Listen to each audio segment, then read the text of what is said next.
வீட்டில் நாம் கேட்டுக்கொண்டிருப்பது அழகப்பா பல்கலை சமுதாய வானொலி. இது காரைக்குடியின் முதல் வானொலி.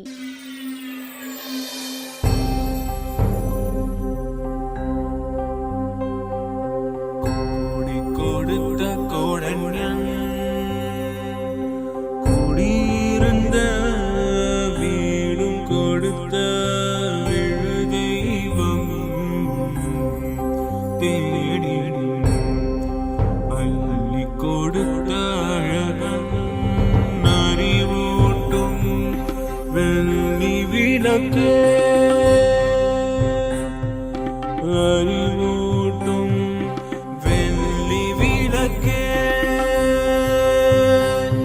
முன் பெரும் தவத்தால் தோன்றி முயன்றாமை காக்கும் வள்ளலே, அன்பிலார் அழகப்பாவின் நரம் பணி போற்றி செய்வோம், பணி போற்றி செய்வோம்.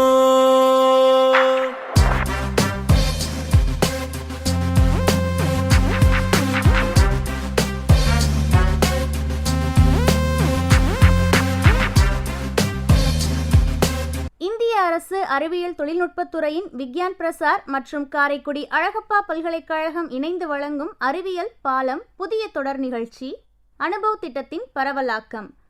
ஆக்கம் ஊக்கம் வழிகாட்டல் டாக்டர் ஆர் ஸ்ரீதர்.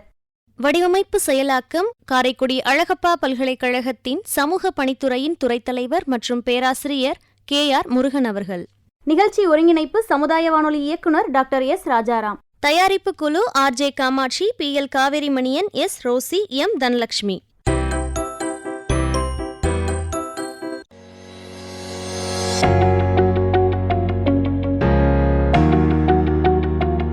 அனுபவம் நிகழ்ச்சியில் இன்று ஆலோசனை நேரம்.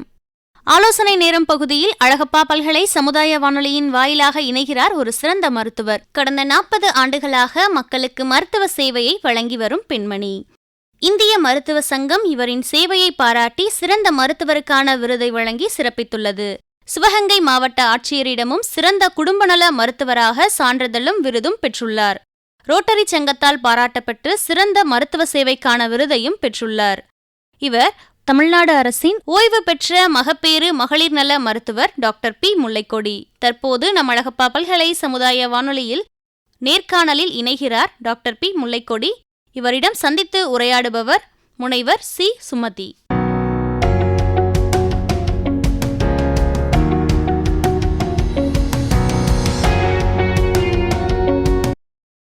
இன்று நம்ம அனுபவ நிகழ்ச்சி மூலம் அழகப்பா பல்கலை சமுதாய வானொலி நேயர்களுக்கு முதியவர்களின் உடல் நலம் சார்ந்த பிரச்சனைகளுக்கான தீர்வுகளை கூற வந்திருக்கும் டாக்டர் முல்லைக்கொடி அவர்களை வரவேற்பதில் பெருமை அடைகிறேன். வணக்கம் டாக்டர். வணக்கம்மா. அனைவருக்கும் வணக்கம். இந்திய அரசு அறிவியல் தொழில்நுட்பத்துறையின் சார்பாக நடத்தும் விக்யான் பிரசார் மற்றும் காரைக்குடி அழகப்பா பல்கலைக்கழகமும் இணைந்து நடத்தும் அனுபவ நிகழ்ச்சியில் கலந்து கொள்வதில் நான் மிகவும் மகிழ்ச்சி அடைகிறேன். டாக்டர், இந்த முதியவர்கள் அல்லது வயது மூத்தவர்கள் அப்படின்னு சொல்கிறோம் இல்லையா, இவங்க எந்த வயதுக்கு பிறகு அவங்கள அந்த மாதிரி வயதடைந்தவர்கள் அப்படின்னு நம்ம கருதணும்? பொதுவாக 60 வயது வரை நாம் முதியோர்கள் என்று அழைப்பதில்லை. 60 வயதிலிருந்து 70 வயதுகளே முதியோர் என்றும் 70 to 80 வயது உள்ளவர்களை முதியவர்கள் என்றும், மூத்தோர், முதியவர் அண்டு மிகவும் முதியவர்கள் என்று 80 வயதிலிருந்து 90 வயது உள்ளவர்களை நாம் அழைக்கிறோம். சரிங்க டாக்டர். அப்போ இந்த 60 வயது அதற்கு மேற்பட்ட முதியவர்களுக்கு ஏற்படக்கூடிய பிரச்சனைகள் என்னென்ன, அதை பற்றி கொஞ்சம் சொல்கிறீங்களா? 60 வயது முதல் 70, 80, 90 வயது வரை உள்ளவர்களுக்கு முக்கியமாக பிரச்சனைகள் உடல்நலம் சார்ந்தும் ஒரு வகையும் மனநலம் சார்ந்தும் அடுத்த வகையும் உள்ளது. உடல்நலம் சார்ந்த பிரச்சனைகளில் பொதுவாக உடல்நலம் சார்ந்ததில் வயசு மூத்ததினால் வருவதாக இருக்கும் ஒன்று.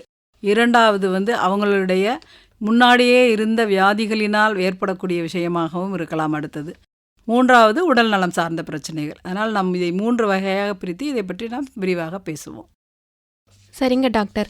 அப்போது அந்த உடல் நலம் சார்ந்த பிரச்சனைகள் அப்படிங்கிறது என்னென்னலாம் இருக்குது? முதியவர்களுக்கு உடல் நலம் சார்ந்த பிரச்சனைகளில் பற்றி படிப்பதற்கு தனியாகவே ஒரு சிறப்பு மருத்துவம் இப்போது உள்ளது. எல்லாம் all over internationally, that is நம்ம உலகம் முழுவதுமே அதை வந்து ஜெரண்டாலஜி என்று சொல்கிறார்கள். அது உடல்நலம் சார்ந்த பிரச்சனைகளையும் உளவியல் சார்ந்த பிரச்சனைகளையும் மனநலம் சார்ந்த பிரச்சனைகளையும் பற்றி படிப்பதற்கு தனிப்பிரிவே சிறப்பு பிரிவு வந்திருக்கிறது. நிறைய பேருக்கு உங்களுக்கே தெரியும், ஜெரியாட்ரிக்ஸ் என்று சொல்லுவார்கள். அதனுடைய சயின்ஸுக்கு பேர் ஜெரண்டாலஜி. அதில் வந்து நம்ம முதியவர்கள் வந்து நம்ம இந்தியாவில் எவ்வளோ இருக்காங்கன்னு முதல்ல பார்ப்போம். 2011 சென்சஸ் படி 90 + 90.75 மில்லியன்ஸ். அது வந்து 2011 சென்சஸ் படி. 21 சென்சஸ் படி பார்த்துருந்தானா இன்னும் ஒரு 4 மில்லியன் கட்டாயம் கூடியிருக்கும். அப்படின்னு கணக்கு பண்ணி பார்த்தீங்கன்னா 10% of the our Indian population is old age, that is above 60. 60 வயதுக்கு மேற்பட்டோர் வந்து 10% வந்து கட்டாயம் இருக்கிறாங்க. அதனால தான் நம்ம இதுக்கு ஒரு முக்கியத்துவம் கொடுத்தும் அவர்களை போற்றி பாதுகாப்பதற்காகவும் அவர்களை நல்வழிப்படுத்தி அவர்கள் நல்ல நிலைமையில் வாழ்வதற்காகவும் தான் இந்த சமுதாய வானிலை ப்ரோக்ராமே நம்ம எடுத்திருக்கிறோம். அப்போ அந்த உடல் நலம் சார்ந்த பிரச்சனைகள் என்னென்ன பிரச்சனைகள் வருது அப்படிங்கிறத கொஞ்சம் விளக்கமாக சொல்ல முடியுமா நம்ம நேயர்களுக்காக? முதலில் வந்து ஏஜிங் அப்படின்னா நம்மளுடைய வயது முதுமையினால் நம்மளுடைய உடம்பில் உள்ள எல்லா அவயவங்களையும் திசுக்கள் வந்து வளர்ச்சி குறைவாகவும் வளர வேண்டிய திசுக்களில் உள்ள அந்த ஹார்மோன் சுரப்பிகள் மற்ற சுரப்பிகள் எல்லாமே கொஞ்சம் குறைய ஆரம்பிக்கிறது. தட் இஸ் ஏஜிங் நம்ம சொல்கிறோம். அந்த ஏஜிங் வரதுனால உள்ள பிரச்சனைகள் என்னென்னவென்று ஃபஸ்ட்டு பார்ப்போம். தலையிலிருந்து எடுத்துக்கொண்டோமானால் அல்லது நம்ம சிஸ்டம் வைஸ் அப்படின்னா இருதயம் சுவாசம் அந்த மாதிரி ஒவ்வொரு அவயவங்களையும் பற்றிய இதாகவும் எடுத்துக்கொள்ளலாம். ஆனால் முதலில் தலையிலிருந்து எடுத்துக்கொண்டோம்னா மூளை தான். மூளையில் வந்து டீஜென்ரேஷன் ஆஃப் டிஷ்யூ அப்படின்னு சொல்லுவாங்க. டீஜென்ரேஷன் ஆஃப் டிஷ்யூனா நம்மளுடைய திசுக்கள் வந்து மேலே வளராது, ஆனால் இருக்கிற திசுக்களும் வந்து சுருங்கி கொண்டே போகும். அதே மாதிரி நம்ம மூளையில் உள்ள பிட்யூட்டரி சுரப்பி ஹைப்போதலாமஸ் சுரப்பிகள் எல்லாம் கொஞ்சம் சுரப்பது வந்து குறைய ஆரம்பிக்கும்.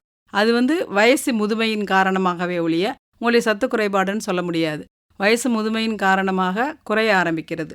அதனால் வர்ற பிரச்சனைகள் ஒன்று. அதற்கப்புறம் தலைக்கு கீழே பார்த்தோம்னா கண் பெரும்பாலும் வந்து நிறைய நம்ம வயசாயிருச்சுன்னு முதலில் உணர்வது எப்போது என்றால் நம்மளுடைய கண் வந்து கட்டாயமாக திரை விழிகளில் அது கண் திரையில் வந்து கட்டாயம் ஒரு சாம்பல் நிற பூத்தது போல் ஒன்று கேட்ராக்ட்னு சொல்லுவாங்க. அவங்களுக்கு நிறைய பேருக்கு தெரிஞ்சிருக்கோம். நிறைய பேர் அதுக்கு ஆப்ரேஷன்லாம் பண்ணியிருப்பீங்க. அதில் வந்து அந்த கேட்ராக்ட் தான் மெயின் ஃபார் ஏஜிங் ஐ டிஃபெக்டில். அதுக்கடுத்தது வந்து கண்ணில் வந்து அந்த உள்ள நீரில் வந்து இரத்த அழுத்தம் கூடும், குளோகோமா அப்படின்னு சொல்லுவாங்க. அதனால் வந்து தலைவலி கண்வலி அந்த மாதிரி கண் சார்ந்த பிரச்சனைகள் மெயினான கேட்ராக்டும் குளோகோமாவும் தான் வரும். அடுத்தது வந்து நிறைய வயசாகும்போது வந்து 60 வயசில் கூட வராது, 70-80 வயசில் உள்ளவர்களுக்கு காது கேளாமை வந்து கட்டாயமாக வரும். அது காது கேளாமை வருவதற்கு மெயின் காரணம் வந்து காதில் உள்ள ஜவ்விலும் அதில் உள்ள அந்த உள்ள ஒரு நுண்ணிய உள்காதுன்னு சொல்லுவாங்க, இன்னர் டியர். அதில் உள்ள அந்த எலும்புகள் சிறிய எலும்புகள் இருக்கும். அந்த எலும்புகளுடைய ஜவ்வுகள் வந்து இறுகி விடும்போது வெளியில் உள்ள அந்த ஒளி அதிர்வுகளை உள்ளே ஒழுங்காக கொண்டு செல்லாது. அதனால் கண்டக்டிவ் டெஃப்னஸ் அப்படின்னு சொல்லுவாங்க. அது வந்து அந்த அதிர்வுகள் வந்து நம்மளுடைய மூளைக்கு வந்து சரியாக போய் சேராது.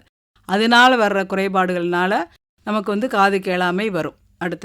அதுக்கடுத்தது வந்து மெயினாக உள்ள பார்த்தீங்கன்னா அதுக்கு கீழே கழுத்துக்கு கீழே இறங்கி வந்தீங்கன்னா சுவாசம் தான் இருக்குது. சுரப்பிகளில் தைராய்டு சுரப்பி அது வந்து பெரும்பாலும் வந்து முதுமைக்கான பிரச்சனையாக இருக்காது.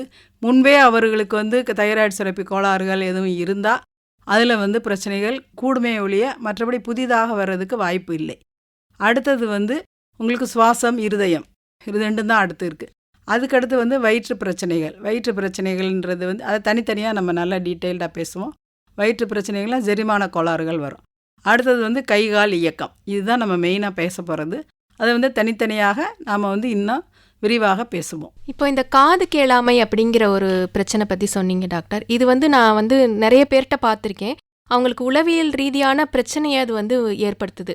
ஏன்னா அவங்க எல்லாரோடையும் வந்து கம்யூனிகேட் பண்ணுறது குறைஞ்சு போயிடுது. இப்போ இருக்கிற இளைய தலைமுறையினருக்கு வந்து பொறுமையாக அவங்க பக்கத்தில் போய் சத்தமாக பேசுறதுக்கு கூட நேரமோ பொறுமையோ இருக்கிறதில்ல. அப்படிங்கும்போது அவங்க ஒதுக்கி வைக்கப்பட்ட மாதிரி ஆயிடுறாங்க. அதுவே அவங்கள வந்து தனிமைப்படுத்துறதா நான் நினைக்கிறேன். இதுக்கு காதல மெஷின் அந்த மாதிரி ஏதாவது பண்ணுறதுக்கான வழிமுறைகள் இருக்குதுங்களா டாக்டர்? நிறையவே இருக்குது. நீங்கள் வந்து முதல்ல வந்து அதை கண்டுபிடிச்சிட்டிங்கன்னா உடனே வந்து நீங்கள் ஒரு காது மூக்கு தொண்டை மருத்துவரை அணுகியோ அல்லது நம்மளுடைய அரசாங்கத்திலேயே எல்லா மாவட்ட தலைமை மருத்துவமனைகளும் இதற்கான வசதிகளும் மெடிக்கல் காலேஜ் இப்போ ஒவ்வொரு மாவட்டத்துக்கும் ஒரு மருத்துவக் கல்லூரி வந்துருச்சு. அந்த மருத்துவக் கல்லூரியில் ஹியரிங் எய்டு கொடுக்குறாங்க, சோஷியல் வெல்ஃபேர் டிபார்ட்மெண்ட் கவர்மெண்ட்டில் உள்ள துறையில் வந்து எல்லாமே இருக்குது. சமுதாயத்துறை அப்படின்னு சொல்லுவாங்க, சமுதாய நல்வாழ்வுத்துறை அதுக்கு பேர்.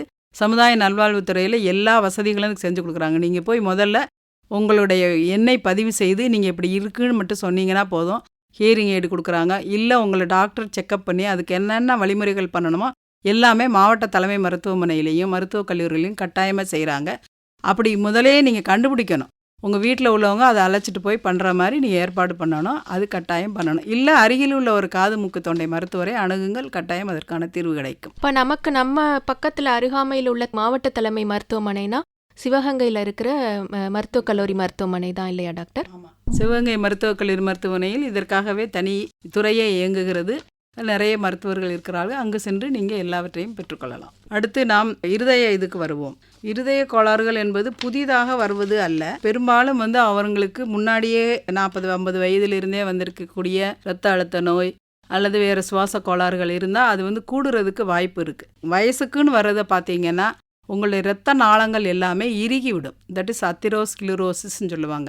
அது அயோட்டான பெரிய இரத்த நாளத்திலையும் இருதயத்தை சுற்றியும் அப்புறம் மற்ற இரத்த நாளங்கள்லேயும் வந்து உங்களுக்கு வந்து அது உப்புன்னு கிடையாது, கால்சியம் படிந்து விட ஆரம்பித்து விடும் வயசாகும்போது. அப்போ வந்து அந்த இரத்த நாளங்களுடைய இயக்கம் வந்து சுருங்கி விரிவது வந்து குறைந்து அதனால் வந்து நிறைய பேருக்கு வந்து இரத்த அழுத்தம் கூடுறதுக்கு வாய்ப்பு இருக்குது. அதனால் இரத்த அழுத்தம் கூடுவது வந்து வயசானதுக்கு அப்புறம் வரும். ஆனால் அது வந்து குறைவான பர்சன்டேஜ் தான். அந்த 50க்குள்ளே தான் நிறைய வரும். 60-70க்கு மேலே புதிதாக வர்றது கிடையாது. முதவே இருந்தது வேணால் கூடுறதுக்கு வாய்ப்பு இருக்குது. அப்புறம் வந்து உங்களுடைய எல்லா அவயவங்களும் உங்களுடைய இயக்கம் வந்து கொஞ்சம் கொஞ்சம் குறைய ஆரம்பிக்கும்ல. அதே மாதிரி தான் கன்ஜஸ்டிவ் கார்டியக் ஃபெயிலியர்னு சொல்லுவாங்க. அது வந்து இருதயத்தினுடைய இயக்கம் வந்து கொஞ்சம் குறையுதுன்னு சொல்ல முடியாது. அது கஷ்டப்பட்டு உழைக்கிற மாதிரியான ஒரு வியாதி இது. அதுக்கு வந்து எல்லாமே நீங்கள் வந்து பிபியை கண்டுபிடிச்சிட்டிங்கன்னா, பிபியை வந்து ஹைப்பர் டென்ஷன் ரத்த அழுத்தம்னு சொல்கிறோம் எல்லாரும் பொது வார்த்தைகளில். அதை கண்டுபிடிச்சிட்டிங்கன்னா அதுக்கு வைத்தியம் பண்ணிங்கன்னா கட்டாயமாக இதெல்லாம் குறையிறதுக்கு வாய்ப்பு இருக்குது. அத்திரோஸ்க்ளிரோசிஸ்ன்னு சொல்கிறது தான் இரத்த நாளங்களில் உள்ள இறுக்கம். அது என்ன திக்னஸ் வந்து வெசலோட திக்னஸ், அது என்ன இரத்த நாளங்களுடைய திக்னஸ் வந்து கூடுறதுனால வர்ற பிரச்சனைகள். இந்த அத்திரோஸ்க்ளிரோசிஸ் அண்டு பிபி இருக்கிறதுனால உங்களுக்கு வந்து ஸ்ட்ரோக்ஸ் வர்றதுக்கு வாய்ப்பு இருக்குது. ஸ்ட்ரோக்ஸ்ன்னு சொல்கிறது வந்து ரத்தம் வந்து மூளைக்கு போகிறது ஒரு இடத்துல வந்து ஒன்று கட்டியாகியோ இறுகியோ ரத்தம் போகிறது வந்து குறைந்தோ அல்லது இரத்த வீக்கத்தினால இரத்த நாளங்கள் வெடித்தோ வருவது தான் ஸ்ட்ரோக். அந்த ஸ்ட்ரோக் வந்து நிறைய அரவுண்டு வந்து 60 வயதுக்கு மேலே தான் நிறைய வருது. அதுவும் ஆண்களுக்கு தான் நிறைய வருது பெண்களை விட. இது படி பார்த்தோம்னா இன்சிடென்ட்ஸ் படி பார்த்தோம்னா ஆண்களுக்கு தான் நிறைய சதவிகிதத்தில் வருகிறது. இப்போ நம்ம அதிகமாக கேள்விப்படக்கூடிய ஒரு வியாதி வந்து ஹார்ட் அட்டாக், இருதய கோளாறுகள், அதே மாதிரி சுவாச கோளாறுகள் வந்து வயதானவர்களை அதிகமாக பாதிக்குது அப்படின்னு கேள்விப்படுறோம் டாக்டர். அதை பற்றி கொஞ்சம் சொல்லுங்களேன். ஹார்ட் அட்டாக் வந்து பெரும்பாலும் வந்து ஏதாவது ஒரு பேசிக் டிசீஸ் முன்னாடியே வந்து அவங்களுக்கு ஒன்று நீரிழிவு நோய் அல்லது இரத்த அழுத்தம் அல்லது வேறு எதுவும் அவங்களுக்கு மென்டல் ஸ்ட்ரெஸ் இருந்து அவங்க அதுக்கு ட்ரீட்மெண்ட் எடுத்துகிட்டு இருந்தா, அல்லது ரொம்ப இடைவிடாது உழைப்பவர்கள், உறக்கமின்மா இல்லாது உழைப்பவர்கள், அல்லது ரொம்ப வந்து மூளை ஸ்ட்ரெஸ்ன்னு சொல்லுவாங்கல்ல, ரொம்ப மன அழுத்தத்தோடு இருப்பவர்கள், இப்படி இருக்கவங்களுக்கு தான் நிறைய வாய்ப்பு இருக்கிறது. அதை விட ரொம்ப ஹெவி ஒர்க் திடீர்னு பண்ணுறவங்களுக்கு கட்டாயம் வரும். ஆனால் ஹைப்பர் டென்ஷன் இருக்கிறவங்களுக்கும் டயபெட்டிஸ் இருக்கிறவங்களுக்கும் நிறைய வர்றதுக்கு வாய்ப்பு இருக்குது. ஆனால் இப்போ உள்ள காலகட்டத்தில் வந்து ஏஜிங்னால் மட்டும் ஹார்ட் அட்டாக் வர்றது கிடையாது. ப்ரோன் ஃபார் ஹார்ட் அட்டாக்னு சொன்னிங்கன்னா ஹைப்பர் டென்ஷன், அத்திரோஸ்க்ளிரோசிஸ், சுவாச கோளாறுகள், மன அழுத்தம் உள்ளவர்கள் தான் மெயினாக. அது வயசானவங்களுக்கு வந்து உங்கள் யங் ஏஜை விட வயசானவங்களுக்கு கொஞ்சம் கூட வருது. வயசானவங்களுக்கு கூட வருதுன்னு சொல்கிறத விட அந்த மிடில் ஏஜில் தான் இப்போ வந்து ஹார்ட் அட்டாக்ஸ் வந்து ரொம்ப ஜாஸ்தி வருது. அது காரணம் மன அழுத்தம் தான் நிறையன்னு சொல்கிறாங்க. இப்போ இதுபடி கண்டுபிடிச்சதுன்னு கிடையாது, நிறைய ஆய்வுகள் அப்படி கூறியிருக்கிறது. அதனால் வந்து வயசானவங்களுக்கு ஹார்ட் அட்டாக் வந்து நிறைய இன்சிடென்ட்ஸ்னு சொல்லவே முடியாது. ஏன்னா அந்த மன அழுத்தம்ன்றது மிடில் ஏஜில் தான் நிறைய வருது. மிடில் ஏஜுக்கு அப்புறம் வர்றதுக்கு வாய்ப்பு இருக்குது. ஏன்னா அவங்களுக்கு முன்னாடி உள்ள வியாதிகள்னால தான் வந்து அவங்களுக்கு ஹார்ட் அட்டாக் வருதே எவ்வளோ. திடீர்னு ஹார்ட் அட்டாக் வர்றதுக்கு வந்து நிறைய வயசானவங்களுக்கு வாய்ப்பு குறைவு. அதுவும் போக முன்னாடியே வியாதிகள் இல்லாமல் நம்ம உடம்பை பாதுகாத்து கொண்டோம்னா ஹார்ட் அட்டாக்லேருந்து கட்டாயம் தப்பிச்சுக்கலாம். இன்னொன்று சுவாச கோளாறுகள். அடுத்து வந்து சுவாச கோளாறுனாலையும் கூட ஹார்ட் அட்டாக் வர்றதுக்கு வாய்ப்பு இருக்குது. முன்னாடியே வந்து அவங்களுக்கு சுவாச கோளாறுனால வேறு எதுவும் டிபி வியாதியோ அல்லது எம்ஃபெசிமான்னு சொல்லுவாங்க, இல்லை சளி, நீண்ட நாள் சளி, அந்த மாதிரி சுவாச கோளாறுகள் வர்றவர்களுக்கு வாய்ப்பு இருக்குது.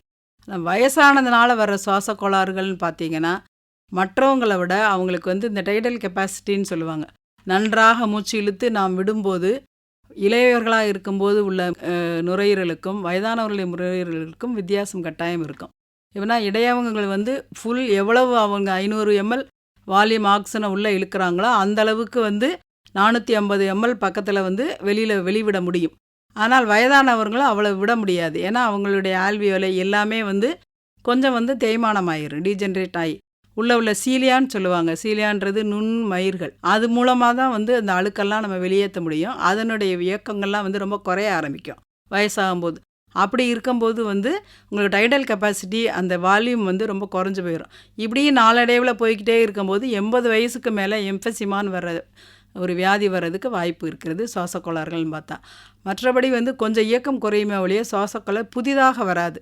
பழைய வியாதிகள் வந்து நிறைய கூடுறதுக்கு வாய்ப்பு இருக்கே ஒழிய அதனுடைய வீரியத்தன்மை கூடுறதுக்கு வாய்ப்பு இருக்கே ஒழிய புதிதாக வியாதிகள் வந்து அதுக்குன்னு சுவாசத்தில் வராது. அதனால் வந்து அதுக்கடுத்து வந்து நம்ம போனோம்னா வயிற்றுக்கோளாறுகள், அது ஜெரிமானத்தன்மை வந்து கட்டாயமாக வயசானவர்களுக்கும் முதியவர்களுக்கும் நடுத்தர வயதினர்களுக்கும் வித்தியாசம் நிறைய இருக்கிறது. வயசானவர்களுக்கு கட்டாயம் நன்றாக ஜெரிக்கக்கூடிய உணவுகளை வந்து கட்டாயம் சாப்பிடணும். ஜெரிக்க முடியாத உணவுகளை வந்து ரொம்ப ஆசைக்காக 1-2 வேணால் சாப்பிட்டுக்கோங்க, நிறைய சாப்பிடாதீங்க. இப்போ வயதானவர்களுக்கு வந்து செரிமான கோளாறுகள் வந்து ஒரு முக்கியமான பிரச்சனையாக இருக்குன்னு சொன்னீங்க டாக்டர். பொதுவாகவே வந்து உணவே மருந்து அப்படின்னு சொல்கிறாங்க இல்லையா? அப்போ நம்ம சாப்பிடக்கூடிய உணவு நம்மளுடைய ஆரோக்கியத்தில் முக்கிய பங்கு வகிக்குது. ஆனால் வயதானவர்கள் எல்லா வகையான உணவுகளையும் உட்கொள்ள முடியாது. அவங்க வந்து எதெல்லாம் தவிர்க்கணும், எதெல்லாம் கட்டாயம் எடுத்துக்கணும், அதை கொஞ்சம் விளக்கமாக சொல்லுங்கள் டாக்டர். வயதானவர்களாக இருந்தாலும் சரி, இளவயதினராக இருந்தாலும் சரி, அமிலத்தன்மையை கூட்டக்கூடிய உணவுகளை தவிர்ப்பது எப்போதுமே நல்லது. அதுதான் வந்து அல்சர்னு இப்போ எல்லாரும் சொல்கிறாங்க. நேரம் தவறி உண்பது, வேண்டாத உணவுகளை உண்பது, செரிக்க முடியாத உணவுகளை உண்பது தான் அல்சர் வருவதற்கான முதல் காரணம். அதனால் அமிலத்தன்மையை கூட்டக்கூடிய உணவுகள்னு பார்த்திங்கன்னா காரமுள்ள உணவுகள், புளிப்புத்தன்மை அதிகமுள்ள உணவுகள், அப்புறம் பேக்டு ஃபுட்ஸ். அதில் எல்லாத்துலேயுமே வந்து எல்லா பேக்டு ஃபுட்ஸ்லையுமே வந்து கட்டாயமாக வந்து அது கெடாமல் இருப்பதற்கான அந்த ப்ரிசர்வேட்டிவ்ஸ் போட்டிருப்பாங்க. அப்புறம் வந்து கிரியாவுக்கியாக அதில் வந்து சுவையை கூட்டக்கூடிய உணவுகள், சுவையை கூட்டக்கூடிய விஷயங்கள்லாம் நிறைய சேர்த்துருப்பாங்க. சொல்லப்போனால் அஜினமோட்டோ, யூஸ்வலாக எல்லா இடங்கள்லையும் யூஸ் பண்ணுறது வந்து அஜினமோட்டோ. அது எல்லாமே வந்து சோடா பைக்கார், இதெல்லாம் வந்து என்ன செய்யும்னா நம்மளுடைய வயிற்றில் வந்து அமிலத்தன்மையை அதிகம் சுரக்க செய்யும். அப்போ வந்து அதுக்கு ஏற்ற மாதிரி நம்ம உணவு வந்து நிறைய சாப்பிடணும். அது வந்து நம்ம வயசான காலத்தில் செய்ய முடியாது. அப்படின்றப்ப அந்த அமிலத்தன்மை என்ன செய்யும், நம்முடைய வயிற்றில் உள்ள உள் ஜவ்வுகளில் புண்களையும் உண்டாக்கும். அதனால் அமிலத்தன்மையை அதிகப்படுத்த செய்யும். இதனால தான் வந்து எளிதில் ஜெரிக்கக்கூடிய உணவுகளை அவ்வப்போது ஒரு 3 மணி நேரத்துக்கு ஒரு தடவை வெறும் வயிறாக இல்லாமல் ஏதாவது சாப்பிட பழகிக்கிறணும். அது வந்து நீரிழிவு நோய்க்காரர்களாக இருந்தாலும் சரி, இது உயர் ரத்த அழுத்தம் உள்ளவங்களாக இருந்தாலும் சரி, வேறு எந்த வியாதியினராக இருந்தாலும் வயிறு நிறைய சாப்பிடக்கூடாது முதியவர்கள். கட்டாயமாக கொஞ்சம் கொஞ்சமாக ஒரு 3 வேளை சாப்பாடை 5 வேளையாக பிரித்து சாப்பிட்றதுக்கு முதல்ல பழக்கப்படுத்திக்கணும். இது வந்து சாப்பிட்ட பழக்கம்.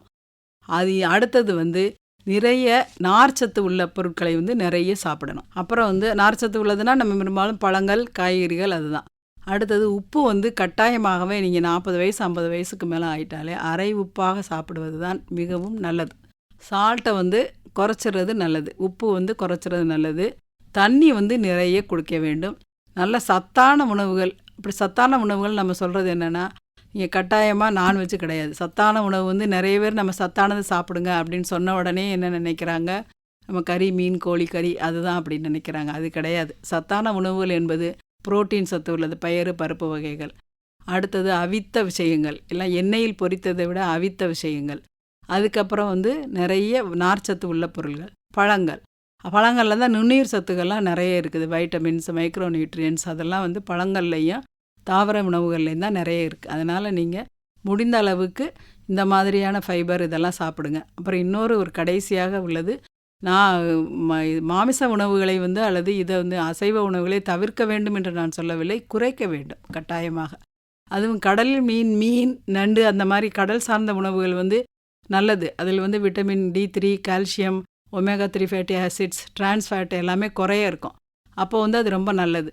அதே அளவு வந்து ரெட் மீட் அப்படின்னு சொல்லுவாங்க. ரெட் மீட்டுன்னு சொல்கிறது வந்து நம்ம வந்து ஆட்டுக்கறி, கோழிக்கறி இந்த மாதிரி விஷயங்கள் தான். இதுல எல்லாம் ரெட் மீட்டில் வந்து எப்பவுமே அந்த டிரான்ஸ் ஃபேட் வந்து ரொம்ப ஜாஸ்தி இருக்கும்.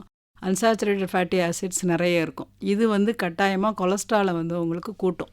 கொழுப்பு சத்து கூடமுள்ள உணவுகள் வந்து ஜெரிப்பதற்கு எப்போவுமே நேரம் பிடிக்கும், அதிக நேரம் பிடிக்கும். அப்போ வந்து வயிறு உப்புசமாக இருக்கும். உங்களுக்கு அடுத்த வேளை சாப்பிட்றது வந்து உங்களுக்கு குறைஞ்சி போயிடும். அதனால வயிற்று ஜீரண கோளாறுகள் எல்லாமே வர்றதுக்கு வாய்ப்பு இருக்குது. அப்புறம் கடைசியாக ஒரு முத்தாய்ப்பான ஒரு விஷயம், நீங்கள் வந்து மது அருந்துபவராக இருந்தால் அதை கட்டாயம் குறைத்து கொள்ள வேண்டும். அதே மாதிரி புகைப்பிடிப்பவராக இருந்தாலும் சரி, அல்லது வேறு எந்த மற்ற இதாக இருந்தாலும் சரி, உங்களுடைய ஆயுளை வந்து நீட்டிப்பதை விட நல்ல குவாலிட்டியான லைஃப், தட் இஸ் உங்களுக்கு வந்து தரமான வாழ்க்கை, பிரச்சனைகள் அடுத்தவருக்கு தொந்தரவு கொடுக்காமல் நாமளே நம்மளுடைய வேலையை பார்த்து தரமான நல்ல வாழ்க்கை வாழ வேண்டும் என்று மீதி காலத்தை நினைத்தேயானால் கட்டாயமாக மதுவையும் இந்த புகைப்பிடிப்பதையும் நீ தவிர்த்து விடுங்கள் என்று நான் சொல்வதை விட நிறுத்தி விடுவது மிகவும் நல்லது. இன்னொரு ஒரு மிகப்பெரிய பிரச்சனை இந்த வயதானவர்களுக்கு வருவது அப்படின்னு பார்த்தா, அவங்களுக்கு வந்து மூட்டு வலிகள், கை கால் இயக்கங்களில் பிரச்சனை, அதே மாதிரி இப்போ கீழே உட்காந்தா எந்திரிக்க முடியல, சேரில் உட்கார முடியல, காலை தொங்க வைக்க முடியல, இது மாதிரி நிறையா வந்து அவங்களுடைய மூட்டு மற்றும் தசை சம்பந்தமான பிரச்சனைகள் இருக்குல்ல டாக்டர், அதுக்கு வந்து என்ன என்ன வழிமுறைகளை அவங்க கையாளணும்? கட்டாயமாக இது வந்து கூடக்கூடிய விஷயங்கள் தான். இளம் வயதை விட வயதானவர்களுக்கு எல்லா தசை நார்கள் அண்டு எலும்பு சம்பந்தப்பட்ட நோய்களும் அல்லது வியாதிகளும் முதலில் இருந்தால் கூடுவதற்கும் புதிதாக வருவதற்கும் வாய்ப்புகள் உண்டு. இதற்கு முதல் முக்கிய காரணம் என்னென்னா, இளம் வயதிலிருந்தே அவர்கள் நன்றாக உடல் உழைப்பு இல்லாதவர்களாக இருக்கலாம் ஒன்று.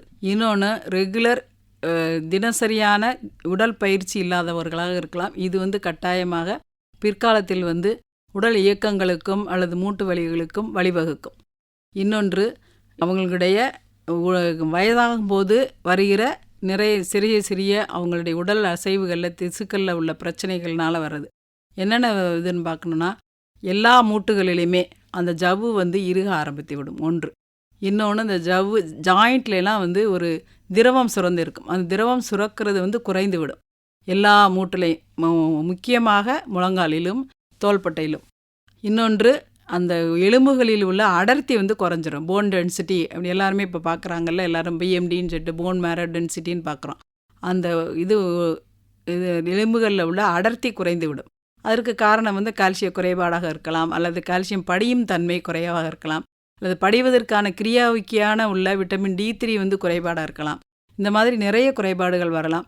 இது வந்து கட்டாயமாக இந்த வியாதி, இது உடல் மூட்டு சார்ந்த வியாதிகள் வந்து முதியவர்களுக்கு நிறைய வந்து பாதிக்கப்படுறது அவங்க. அதனால தான் 50% வந்து முதியவர்களுக்கு வியாதி பிரச்சனைனாலே அது மூட்டு சார்ந்த பிரச்சனைகள் தான். முதல்ல பாதிக்கப்படுகிறது வந்து முழங்கால் மூட்டு தான்.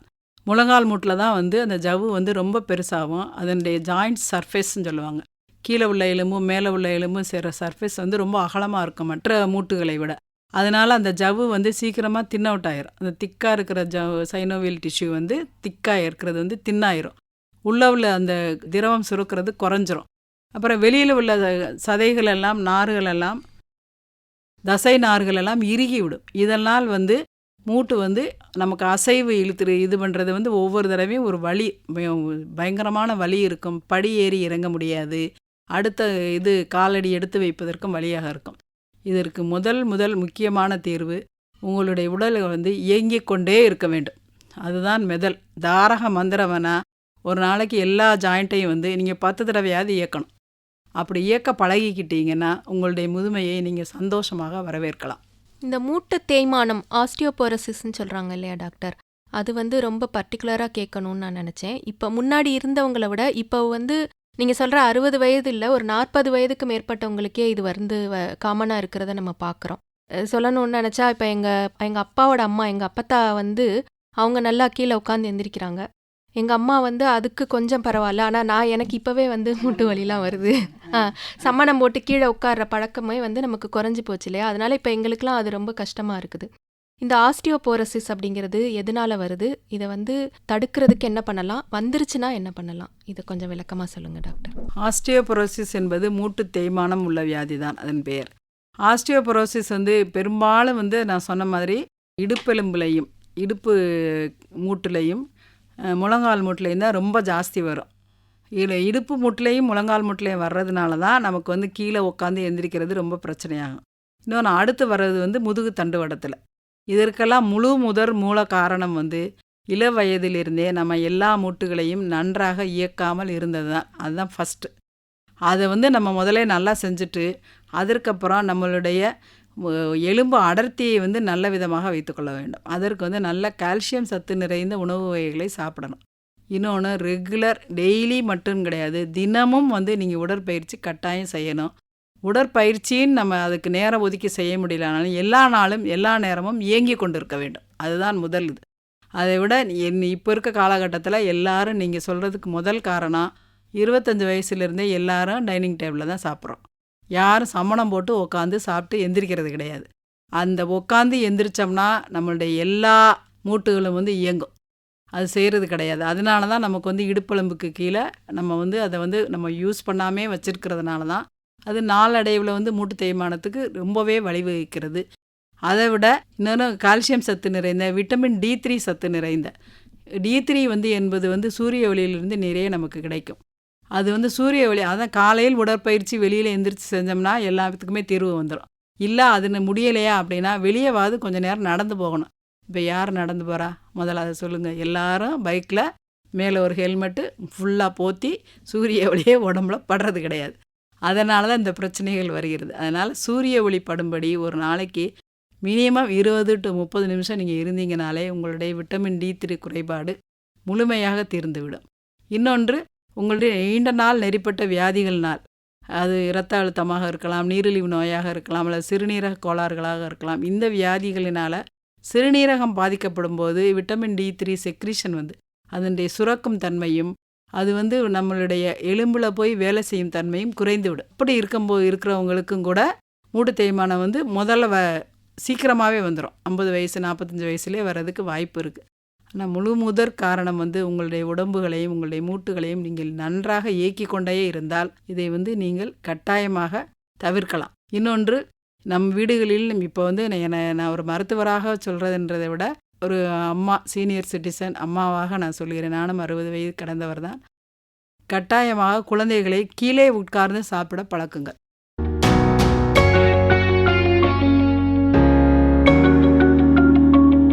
நேயர்கள் தொடர்ந்து கேட்டுக்கொண்டிருப்பது அழகப்பா பல்கலை சமுதாய வானொலி. இது காரைக்குடியின் முதல் வானொலி.